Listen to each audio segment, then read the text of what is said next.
Welcome to WDWL TV.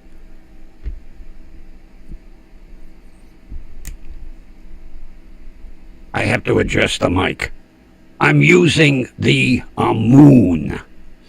We're going to try it again. And we're located on Grumpy Vulture Boulevard. And my studios are located on Grumpy Old Man Road. And we're a division of Grumpy Vulture Productions. Take your bow. All right, that's it for now. I put this up kind of quick today, so I have to pardon me while I make another adjudicament.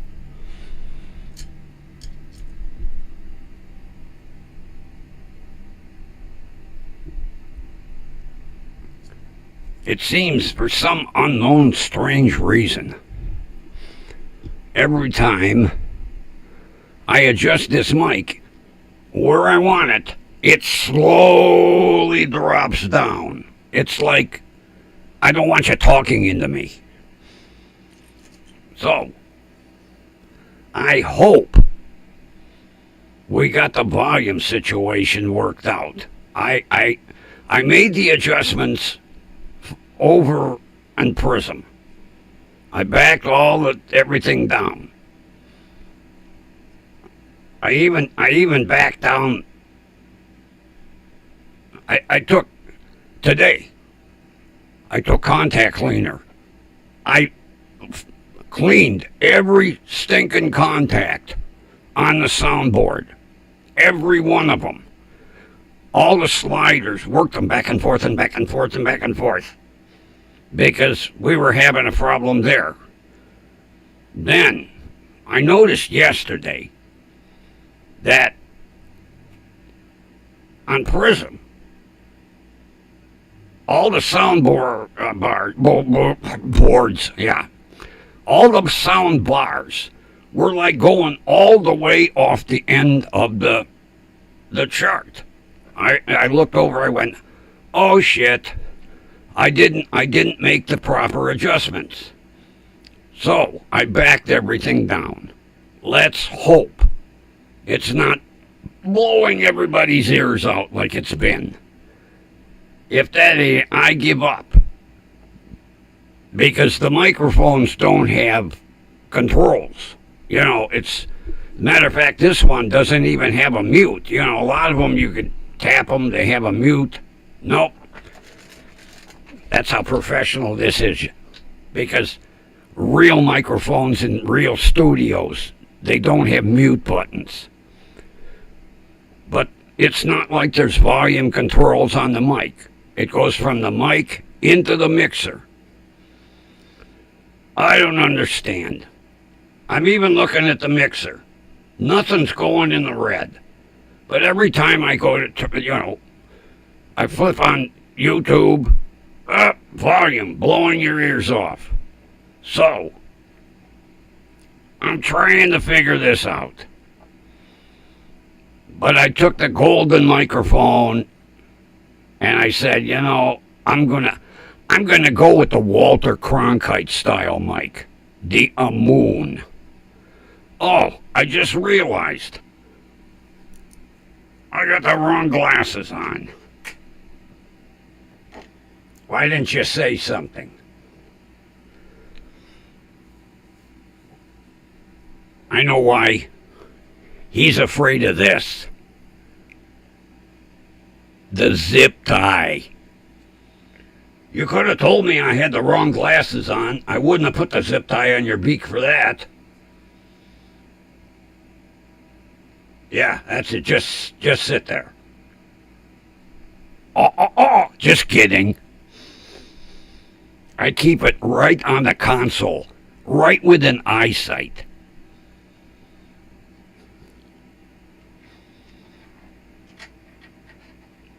Yeah, I came in today work in the studio again, and of course, the hotline was buzzing. So I answered it. I knew who it was because it only goes, it's like an intercom. From there, the CEO, to me. But I can't go from me to the CEO. They got it on a one-way system. I no sooner sat down, lights flashing, grumpy old man. Then, of course, the CEO knows who he's calling. I answer, grumpy old man. Is this the grumpy old man? Yeah, this is the grumpy old man. I know, come to your office. Come to my office. I beat you to it. I'm on the way. Of course, who's sitting in the chair brown-nosing?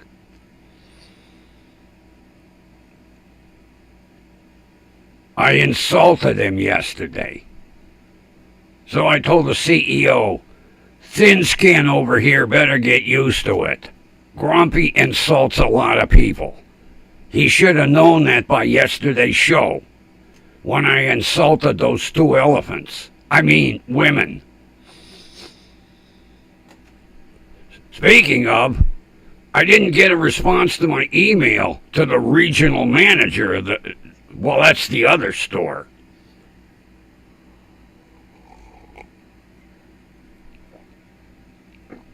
See, I didn't explain in the email what I wanted to talk to him about. Had I put, I want to talk to you about the two cash registers, one customer, one lotto, and no. So he probably figured, oh shit, it's going to be about the bread again. I don't want to hear about the bread. I'm not calling him today. If he don't call me tomorrow, he's going to get another email. Grumpy don't forget that easy.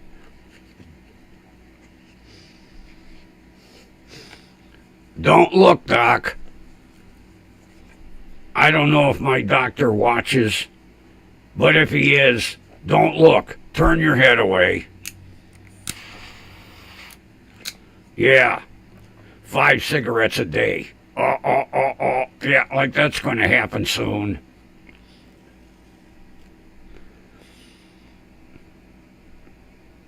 $5 a day. He doesn't realize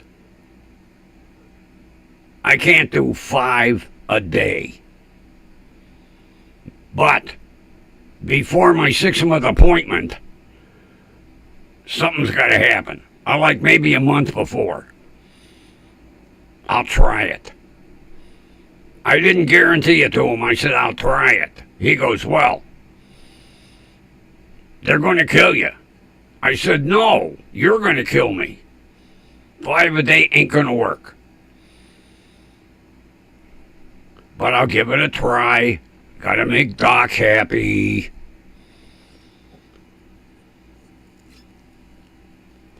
He might have some friends in China that, that might be a hitman. I don't want to piss him off.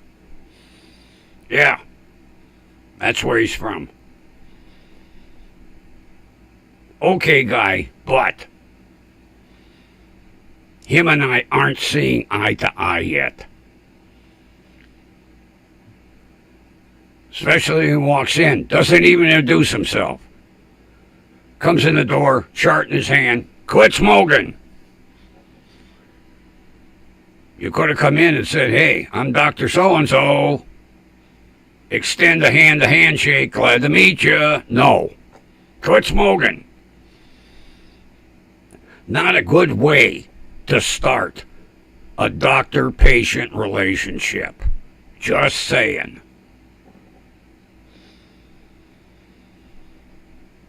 But it was a dead giveaway. I had them in my pocket. I forgot to leave them in the truck. But it's on the chart. And I'm sure it's in big letters, too, Hospitals don't like smokers. That's why you can't smoke in a hospital anymore. Back in the day, they had a smoking section. One end of the hall was non-smokers, and the other end of the hall was smokers. You could smoke in your room. They had a smoking lounge. You could smoke on outside balconies, weather permitting, just like on airplanes. They had a smoking section and a non-smoking section. I'll never forget my first trip on a plane. It was a 22-passenger express jet. It was like a round cylinder. It was like a long MRI. That's what it was like. It was like a long MRI or CT scanning machine. This round tube. They crammed 22 of us in there. Now, of course, first time flying. Talk about white knuckles. Oh. And you couldn't smoke. I was dying for a cigarette. As soon as we left the gate, I'm like, holy shit. The guy next to me, it was obvious I was a white knuckler. He was like, oh, don't worry. You won't even know when we're off the ground. Oh, yeah? Okay. Well, believe it or not, I didn't. I glanced out the window. I was like, holy shit, we're in the air. Matter of fact, we were flying over my house. I couldn't believe it. I looked down and I went, wait a minute, that's my neighborhood. What are we doing up here? Then we flew over the lakes. I was going to Milwaukee. It was only like an hour and a half flight, something like that. So yeah, I never knew we were off the ground.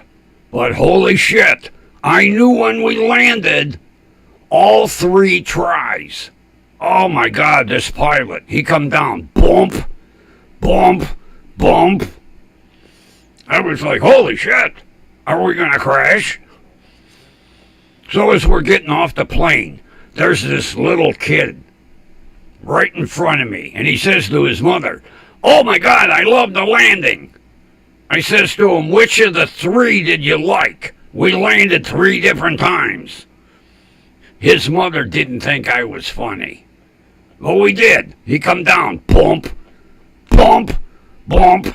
I was like, is this the way a plane lands? I thought they were supposed to come in gradually. Wheels touch down. You don't even know you're on the ground. No. My stomach was in my throat.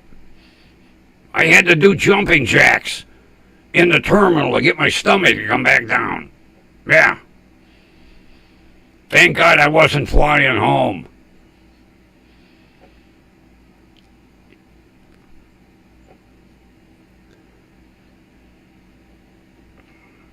Where's my lighter? These cigarettes drive me crazy.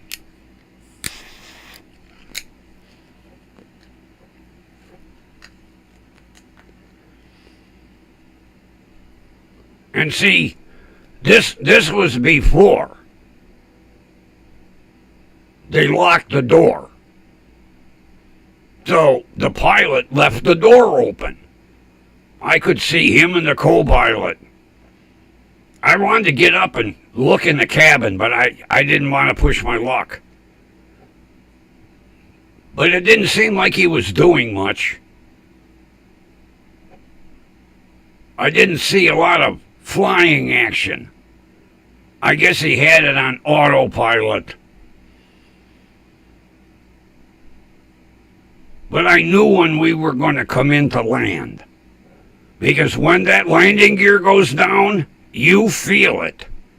You feel them clunk, clunk. Although, if you don't hear the clunk, you're in trouble. Because that clunk means the gear is locked. So I heard 1, 2, and then 3. I was okay, we're safe. The guy next to me told me that. He was giving me a little tutorial of flying. He flew all the time. Because he told me. He says, when we're getting ready to land, you'll know. I said, how's that? They going to announce we're landing? Well, yeah, they announce we're getting ready to land. The light comes on. You got to make sure your seatbelt's fastened. But he says you'll know when the landing gear comes down. And you'll feel them lock. I was like, really? Yeah. I says, how many feelings do you get? He said 3. So when the light went on, fasten your seatbelt, and the pilot announced, we'll be landing in 5 minutes. I was listening for the clunks, and I heard clunk, clunk. Okay, that's 2. And the third one took a little bit, and then finally clunk. I was like, oh, that must have been the nose wheel, thank God. I didn't want to come in under them skidding landings where, they foam the runway.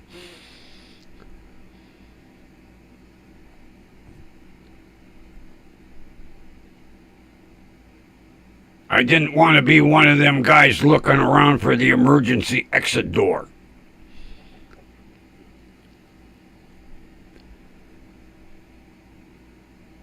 But after the third try, we were on the ground.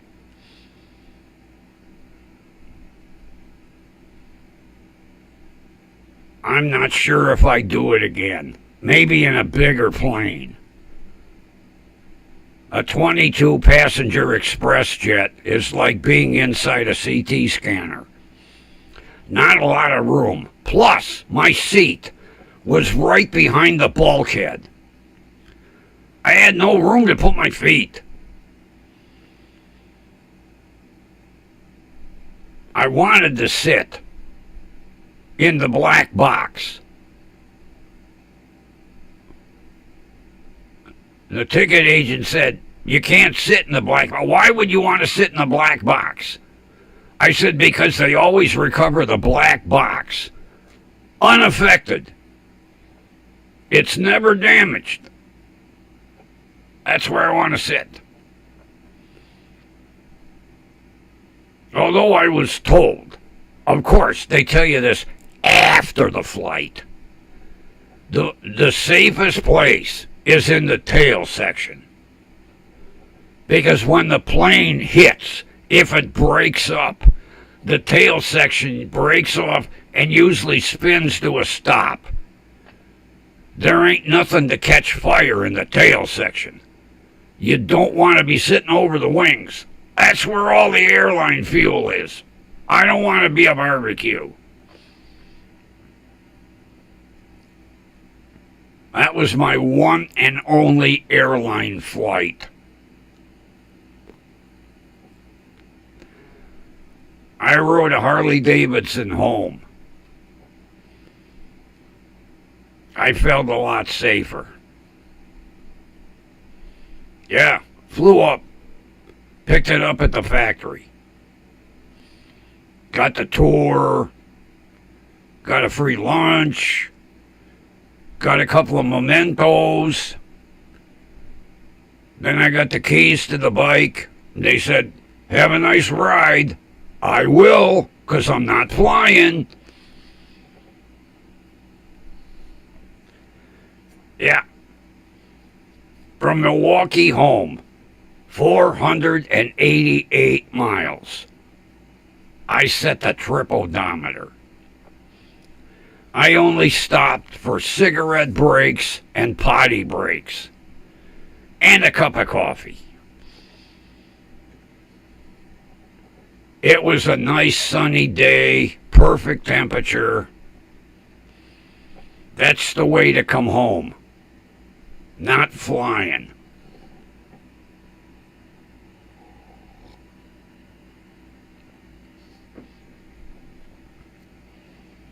Yeah, the Harley factory was cool. I got to see the assembly line. I got to see where they receive all the parts. Then the neat museum. Oh yeah, it's nice when you do a pickup at the factory. You get treated like a king. I needed that after that airline flight. I wish they would have had a bar. I could have used a drink. I didn't drink on the plane. I wanted to have all my faculties in case there was an emergency. Like, how the hell do you get off this thing? But we were okay. Except for the 3 landings.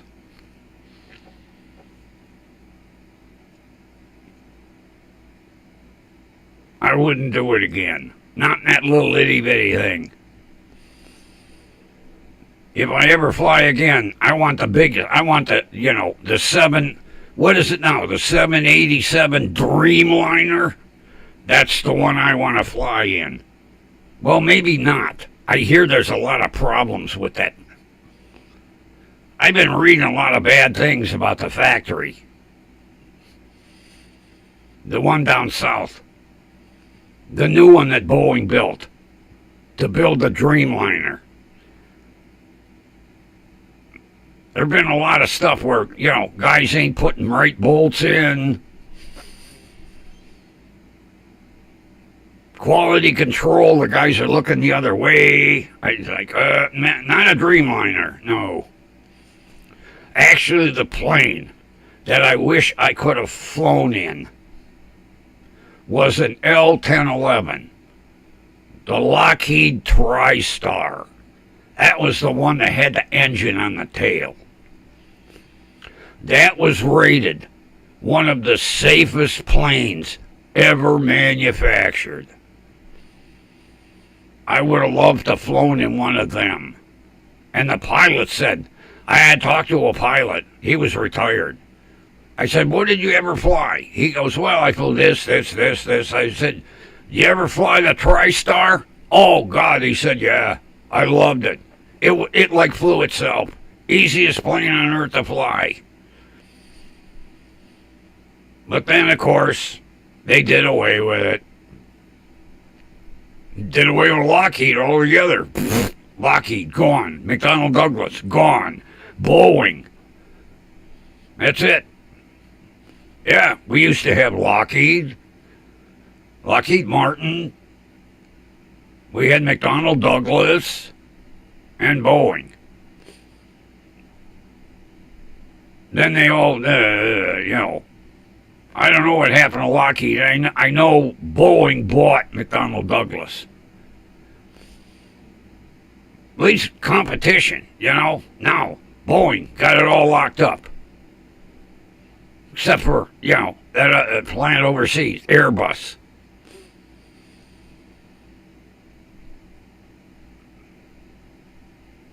We lost a lot of jobs. We used to build a lot of planes here. Now, Boeing. Washington, down south somewhere. The Carolinas, I think. But that's the new fancy plane. The one that they're building out of, carbonized fibrous material. But there's I hear a lot of problems down there. I don't know if I'd ever fly a Dreamliner.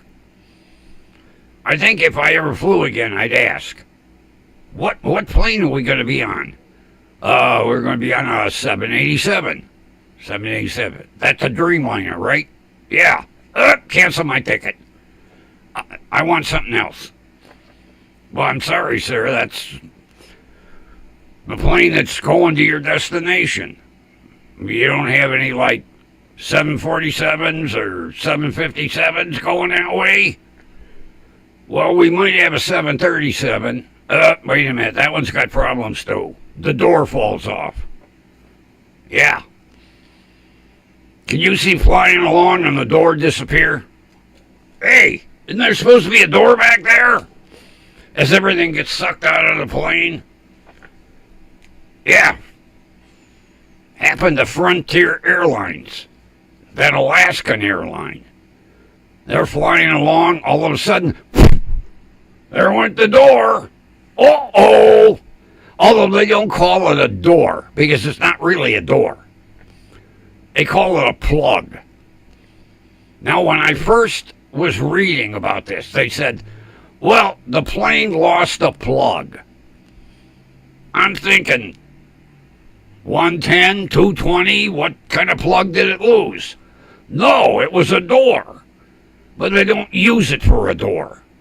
See, it used to be a door, and then they decided, well, we don't need that many doors. So instead of putting a door there anyway, they put this plug. It looks like a door, but it's not a door. It's a plug. What a name for a plug. And that wasn't the only plane that it fell off. There was another one. How can you build planes where parts fall off? Especially simulated doors. It looks like a door.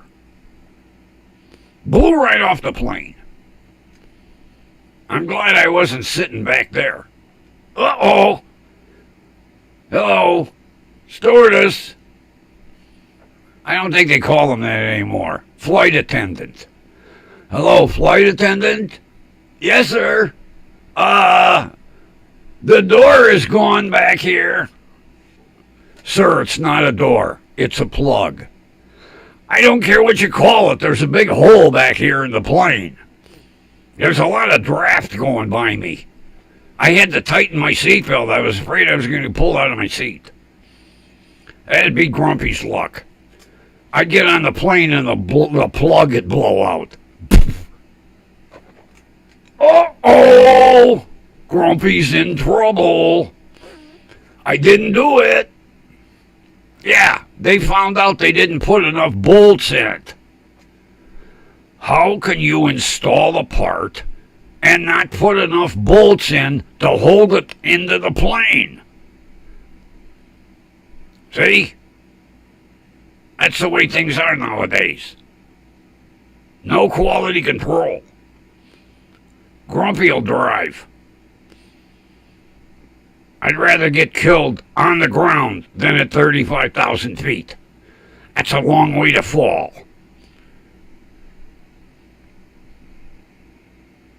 I don't know how we got on the plane subject. It wasn't even on my mind. See, that's why I put the title. You know, whatever comes to mind. How did my flight come to mind? And then talking about door plugs.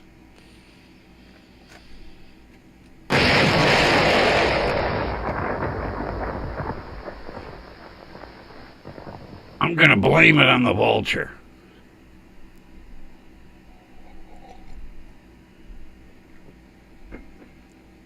It's your fault. I wish I could find a box of colon blow. I'd give it to him. Oh. Yeah, good old colon blow. And rectal flush. Oy vey, what a name for a product. Although I've already talked about it, but it's still, I think it's hilarious. I could see the commercial. Which one would you rather use? Colon blow or rectal flush? Neither. Colon blow is scary.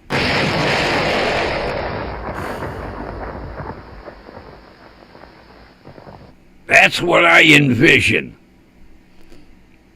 Wake up in the morning. I'm not feeling very good. I'll take some colon blow.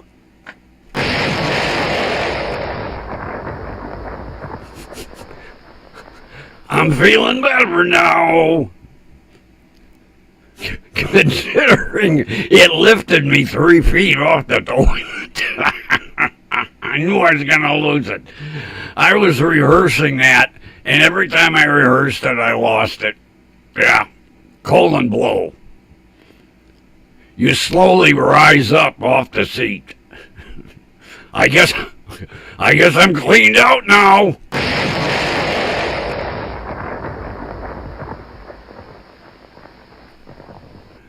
I think that's probably why my grandmother never talked about it. She always used to, keep the box hidden. Although there were a few times it was on the kitchen sink. I'd walk in, I'd look, I'd go, oh. I never asked her. It was too personal. But I remember when I was a little kid, I don't know, 5, 6, 7 years old, she'd say to me, "You want to go to the drugstore?" Hey, I'll go to any store because Grandma used to buy me shit. We go to the drugstore, walk all the way in the back. They always hide the druggist way in the back of the store.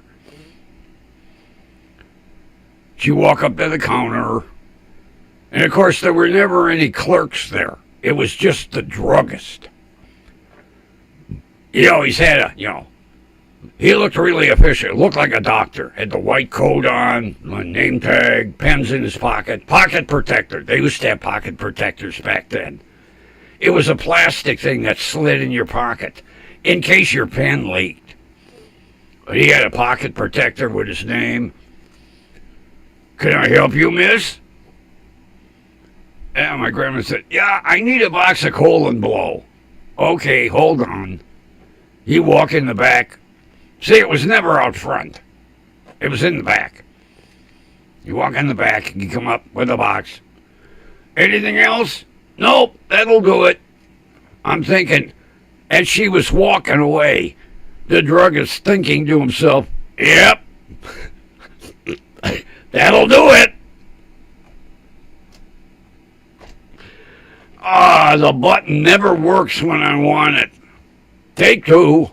That'll do it.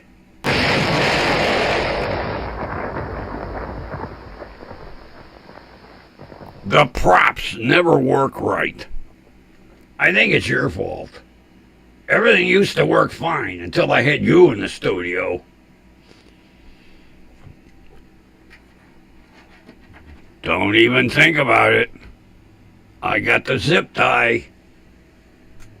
Oh, just kidding.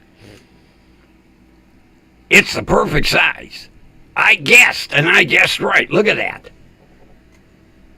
I didn't even know the size of his beak. I just kind of guessed. I was like, oh, we'll try this size. Perfect fit. But I never tighten it. Be thankful. Because if I tighten it, we got to use wire cutters to get it off. That's the only threat that I have. He don't like to, he stares at it. Every time I reach down for it, I can see him. He panics. Is he going to put that thing on for good? No. Not unless he pisses me off. Boy, I got nasty dry mouth today. I don't know why.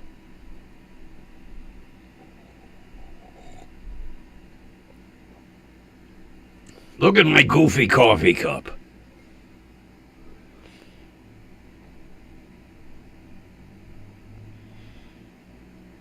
Although it's a good-sized cup. 99 cents. And I know why. Because they're screwed up inside.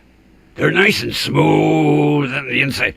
On the inside, you can see the ridges from where all the material went together to make the cup. Yeah.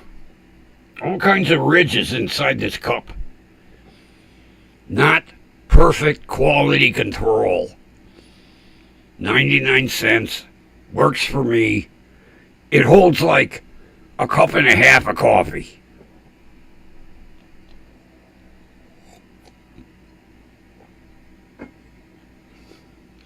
I liked it so well, I bought a second one. Because every now and then, I have a bad habit.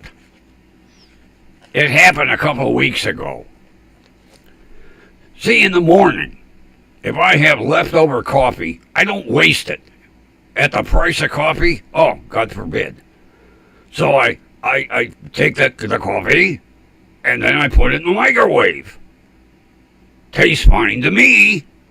Well, every now and then, I'm a little too fast taking the cup out of the microwave, and I smack the cup on the door and drop the damn cup and break it. I've ruined more good cups that way, and it's hard finding these bigger ones.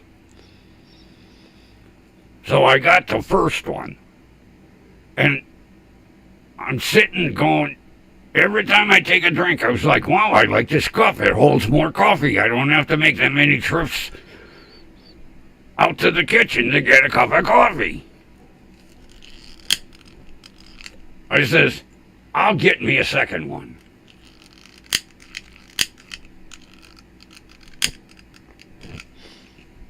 Well,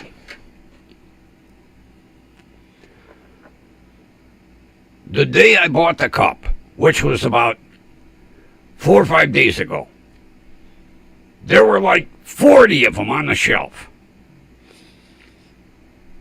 I decided to buy a second one. That was the last cup.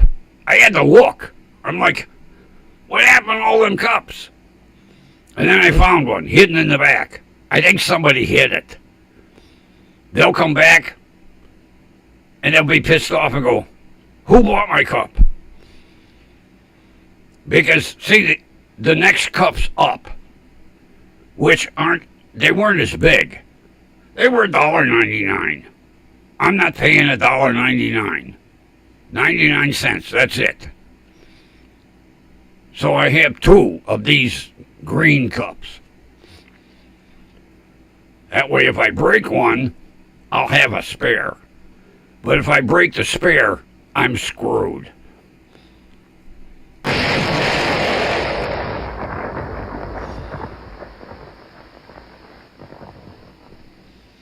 What are you looking at? He gives me the stink eye.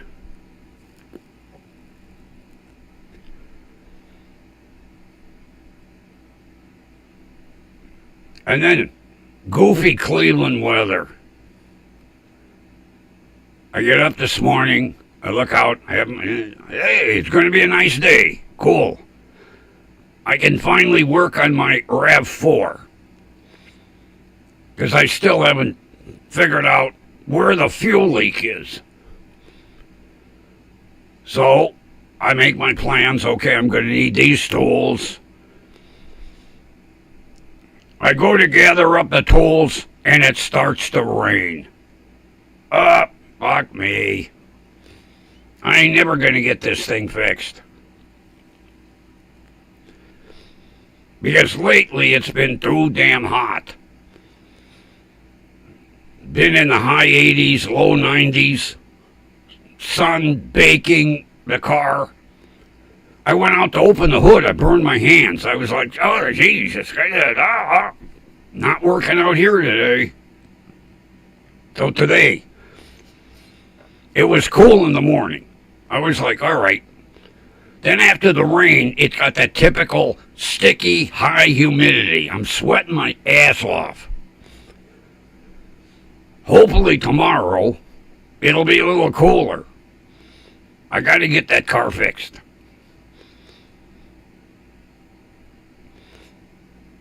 Because I got to work on the shitbox. I got to put front brakes on it. I already got them. I got the pads. I got the rotors. But see, that's going to be like a 2 or 3 day job. Because goofy ass Nissan, they bolt the rotors to the hub. Now, they bolt them from behind. Yeah. So you got to take, you got to take the caliper off to replace the pads anyway. But then you got to take the wheel bearings apart, take the hub off, unbolt them. What an asinine setup.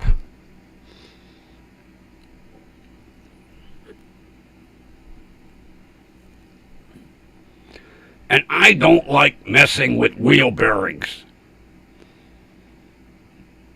These have never been touched. There's nothing wrong with them.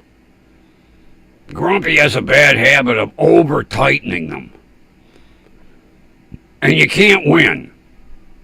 You either under-tighten them and you get a wobble, or you over-tighten them and you cook the bearings.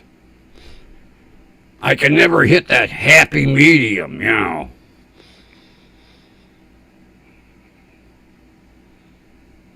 Yeah. Besides the fuel leak in the RAV, it needs brakes too. But those are going to be easy. But it's finding where this damn fuel line, it's buried.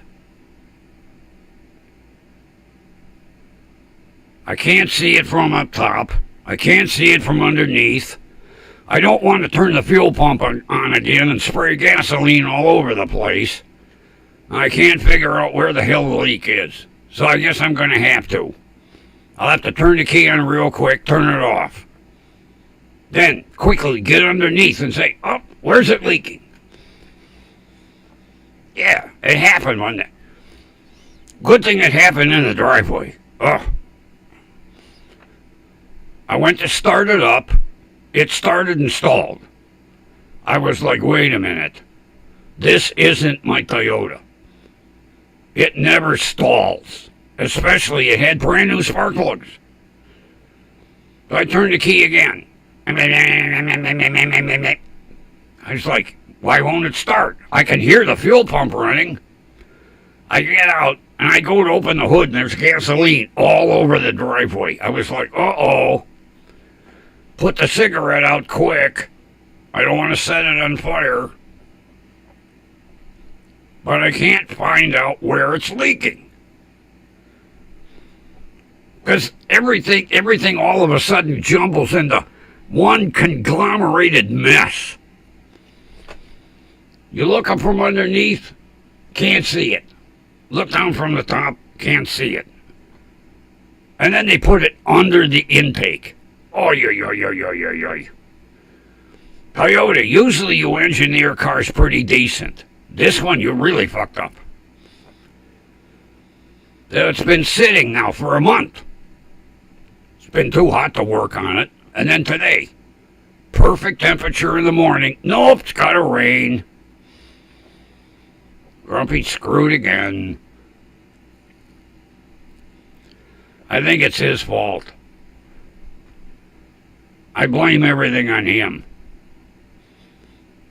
Of course, then he runs to the CEO, flapping his little wings. I'm not going to answer that tomorrow. If the hotline rings, I'm not going to bother.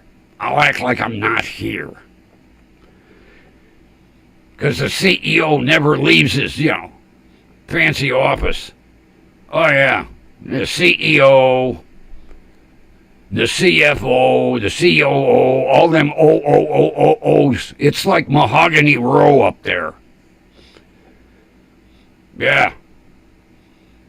I got a metal desk, a metal console, a shelving unit I had to put together myself, but oh no. You should see how many trees they killed to make all them desks and armoires and all that shit that they got up front in the CEO's office. Yeah. Kill the whole forest.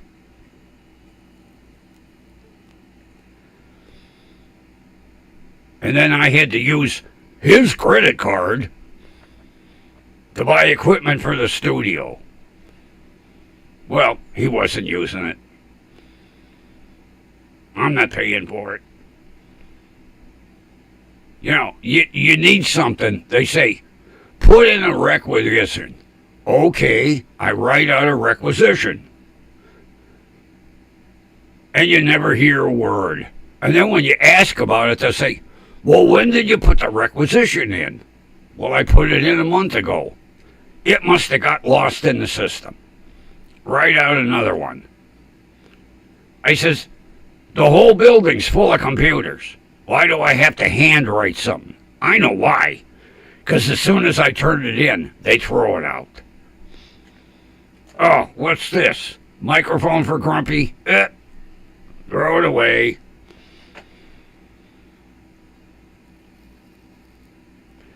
And see, they're really secretive about their emails. Because I would email it. But they won't tell you. And the email that they tell you, it's a spam email. I found out. But I hope the Moon microphone is working pretty decent. I don't see it going into the red. So maybe I got the volume set just right. If not, sorry, I'm working on it. But it's kind of cool. This mic, all black, except for white letters that light up when the mic turns on. That says Moon. AMMOON, Moon. And it's kind of cool. It's got a built-in split screen. I'll show you. You know, them other microphones, yeah, they got them big styrofoam balls that you put on them. This one, it's a neat little, and it's got magnets. As soon as it goes down, it clicks right into place. Kind of neat. I hope it works, though.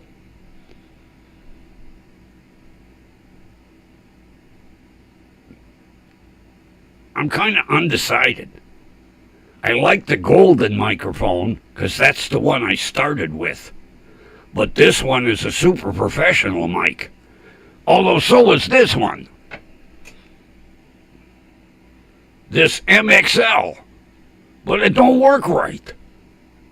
Brand new and it's screwed up.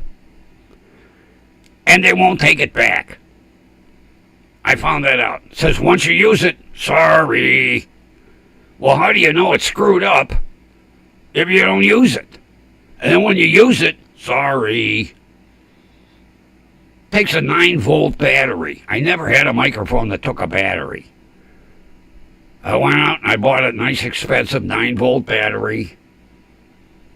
Plugged it in. Mic don't work for shit. It's got a buzz in it. I don't know what it is. As soon as I plugged it in, there's a buzz. So, we'll leave that for another day. But hopefully the Moon is working right. All right. What are we going to end with today? Let's see. Oops. Didn't mean to do that. Music. Okay, we used that. Oh, let's use this one from 1953.